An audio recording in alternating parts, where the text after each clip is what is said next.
So, continuing on with our role of the estate trustee or the executor, as some people call it. So one of the main things that the executor will do is make sure that they carry out the duties, but the legal, and that they're compliant with the law. So they have to get it probated because that's where they will have access to all the accounts, bank accounts, and other things. And so first step, now we're going to be talking in future videos about what happens when there is no will.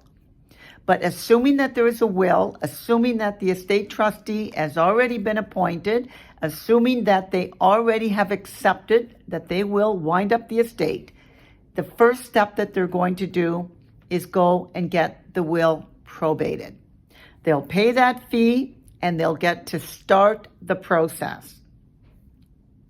But when they're doing that, and as I mentioned in a prior video, they've got to pay all the debts and the taxes and all of that stuff.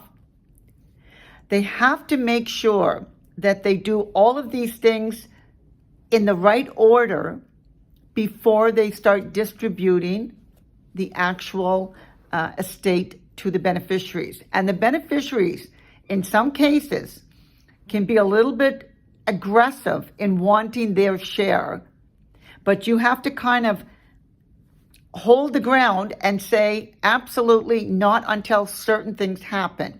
And then from there, you can start maybe distributing smaller chunks, but cannot finalize giving the distribution because, as I've mentioned before, the estate trustee will be legally obligated to pay whatever the downfall is if they have distributed everything and they don't have enough money to, say, pay debts and or the taxes.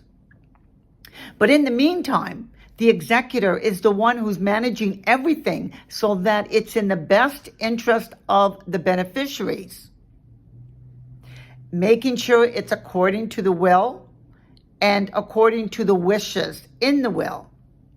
But you have to protect, I'm going to say, the assets. For example, if you have an estate and there is a home as part of the estate, or say a cottage, a family cottage, and there's no longer anyone living there, you have to make sure that you notify the insurance company and that you maintain insurance on that vacant property, because if something happens, you could be liable. If it's vacant, it burns to the ground, and all of a sudden the beneficiaries are saying, what happened? Because the value will certainly decrease, and as the estate trustee, you're responsible to protect those assets. So that's a big responsibility and obligation.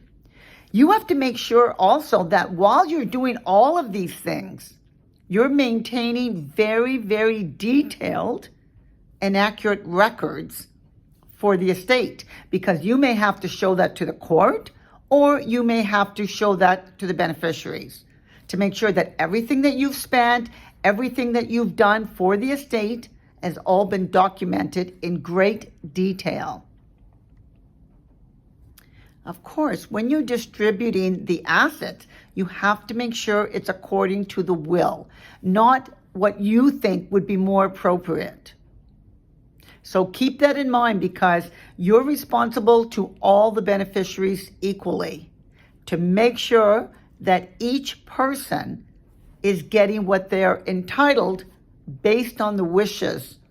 And that is all stated in the will. And again, if there was no will and you've been appointed as the estate trustee, we'll get into that in a future video, because that's a whole different ballgame. But I am talking about somebody who dies with a will. Remember, as the estate trustee, or if you're the person that's going to be appointing an estate trustee, both of you have to understand the estate trustee is liable,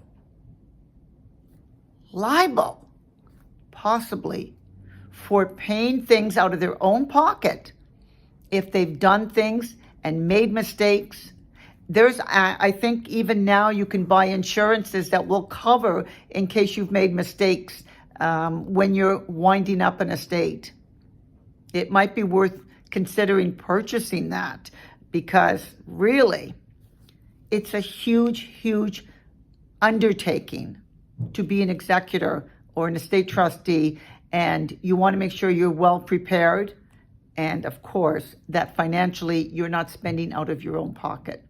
But if you want to know more, give us a call at Levesque Wealth Planning. We'd be happy to sit down and guide you through the whole process.